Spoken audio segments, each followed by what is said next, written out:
ওই হাসিনা, আমার জীবনটা শেষ করে দিলি। এখন আর টাকা পয়সা ইনকাম করতে পারি না। এখন আর আগের মতো ইনকাম নাই। লোকের মাথায় কাটল ভেঙে টাকা ইনকাম করতাম, সেই অপশনটাও পর্যন্ত বন্ধ করে দিলি। হ্যালো। আরে ওবায়দুল কাদের, শুধু কি তোমারই অপশন বন্ধ হয়ে গেছে?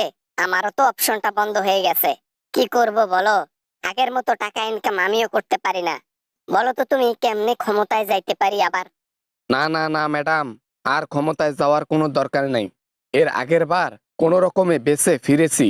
এইবার যদি ক্ষমতার লোভে আবার দেশে পা দেই, এইবার আর দেশ থেকে ফেরা হবে না, ডিরেক্ট উপরে পাঠাই দেবে। আরে কি বলো যা তা এগুলা? আরে সাহস না থাকলে কেষ্ট মেলবে বলো? সাহস দেখাতে হবে, না হলে জনগণ ভাববে আমরা ভীতু। আমরা তো ভীতু না। আর সাথে তো খিচড়ি লীগ আছে, কিছুই করতে পারবে না। না ম্যাডাম, তারপরও রিস্ক নেওয়া ঠিক হবে না। জীবনে তো বহুত টাকা পয়সা ইনকাম করলাম, আপনিও করলেন, আমিও করলাম। যথেষ্ট পরিমাণ আওয়ামী লীগের নেতা ইনকাম করেছে। জীবন চলে যাবে, টাকা শেষ হবে না, এমন ইনকাম করেছি। কিন্তু এই অপমানের প্রতিশোধ আমি কেমনে নেব? আমাকে যেভাবে অপমান করে বের করে দিল, এই অপমানের প্রতিশোধ আমাকে নিতেই হবে। আর সেটার জন্য ক্ষমতায় আমাকে যাইতেই হবে। কেমনে ক্ষমতায় যাব? ওবায়দুল কাদের, একটু আইডিয়া দাও। ঠিক আছে, আপনার যখন পিছনে এত ডেও ভাসছে, আমি একটা আইডিয়া দিই, ওই আইডিয়া মতো কাজ করেন। প্রতিটা ঘরে ঘরে যান, গিয়ে একটু করে বাথরুম খান ওই যে আহ, জনগণের, তাহলে দেখবেন মাফ করে দিছে। এই ওয়াক, থু থু থু, কি বলো এগুলা? হ্যাঁ, এগুলা কি বলতেছো? সিসা সিসা সি সি সি সি সি। মানুষ কি বাথরুম খায়? ওরে শিক্ষি শিক্ষ শিক্ষ শিক্ষ। কি বলতেছো ওবায়দুল কাদের কাউয়া? মাথা তো নষ্ট করে দিলা দেখি তুমি। আপনিও যেমন এই কাজটা করতে পারবেন না, জনগণও আপনাকে মাফ করবে না, এটা নিশ্চিত। তাই ক্ষমতার কথা, রাজনীতির কথা, দেশের কথা ভুলে গিয়ে দিল্লিতে যেভাবে বিছনায় শুয়ে শুয়ে পিছন মারা দিচ্ছেন, ওটাই করেন। আরে সেটা তো আমি অবশ্যই করব। পিছন মারা দেওয়া ছাড়া আর আমার কোনো কাজ আছে? জীবন নির্বাহ করতে গেলে এখন পিছন মারা দিয়ে ইন্ডিয়াতে থাকতে হবে। এছাড়া তো আমার আর কোনো উপায় নাই। তবে তোমার কাছে এই কথা আশা করি নাই। আমরাও আপনাদের কাছে এটা আশা করি নাই, একলা একলা দেশ ছেড়ে পালাবেন, আমাদেরকে কাউকে নেবেন না। আমরাও তো এটা আশা করি নাই, আপনি সেটা করছেন। তাহলে আপনার চাইতে আমি অনেক ভালো আছি। অন্তত ভালো কথা আপনাকে বলতেছি, অন্য কেউ হলে মারতো। টাকা পয়সা ইনকাম শেষ হয়েছে তো এখন আর আমাকে ভালো লাগে না, তাই না? এখন আর আমার সাথে পথ চলতে ভালো লাগে না। বুঝছি তো, একসাথে 17 বছর রাজনীতিতে আমরা, আজকে প্রথম তোমার মুখে এগুলা শুনলাম।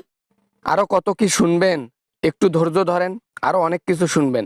এরপর আমার বাংলা ভাষা শুরু হয়ে যাবে। এটা ওই বাংলা ভাষা না, ডাইরেক্ট গালি দেব, বুঝেন নাই আপনার? বোঝেন, ভালো করে বুঝে নেন যে কাজ করছেন। হ্যাঁ, আমি বুঝতে পারছি তোমাদের কাউকে ইনফরমেশন দেই নাই যে আমি দেশ ছেড়ে পালাবো। আপনাদের সবাইকে বিপদে রেখে আমি পালিয়ে গেছি, এটাই আমার অপরাধ। এই অপরাধের জন্য আই এম সো সরি। আমি আন্তরিকভাবে দুঃখিত। আপনার জন্য কতগুলো নেতা ধরা খাইলো, এখন সেই নেতার মাসুল দেবে কে? অল্প জন্য আমি বেঁচে গেছি, নাইলে আমিও তো 14 শিখের ভিতরে থাকতাম আজকে। কোনো রকমে বেঁচে কলকাতাতে ড্রেনের ভিতরে আছি। আচ্ছা আচ্ছা, ঠিক আছে ঠিক আছে।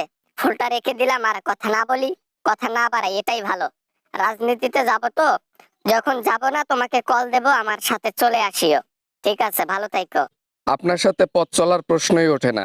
বাকি জীবন একলা একলা কাটাই দেব, তারপরও আমি আপনার সঙ্গ দেব না। এইবার আপনার সঙ্গ দিলে আমার জীবনও শেষ হয়ে যাবে, কেরিয়ারও শেষ হয়ে যাবে। তাই আপনার মতো হাসিনা, যে নিজের স্বার্থ ছাড়া আর কিছু বোঝে না, তার সাথে রাজনীতিতে না জড়াটাই উত্তম। তাই আপনি আপনার মতো থাকেন, পিছনে ডেও থাকলে বাংলাদেশে গিয়ে রাজনীতি করেন। আমাকে ফোন করে এইসব বলবেন না। গুড বাই, ভালো থাকিয়েন, গুড বাই। আসসালামু আলাইকুম বন্ধুরা, আশা করি সবাই ভালো আছেন। আমিও অনেক ভালো আছি। আশা করি যে ভিডিওটা আপনাদের জন্য তৈরি করা হয়েছে, এই ভিডিওটা আশা করি অনেক এনজয় করেছেন। যদি এনজয় করেন তাহলে প্লিজ একটা লাইক করবেন। ভিডিও বানাতে অনেক কষ্ট হয়। আর চ্যানেলে নতুন হয়ে থাকলে অবশ্যই চ্যানেলটি সাবস্ক্রাইব করবেন। দেখা হবে আবারও আমেজিং কোনো ভিডিওতে। সবাই ভালো থাকবেন, সবাই সুস্থ থাকবেন। খোদা হাফেজ।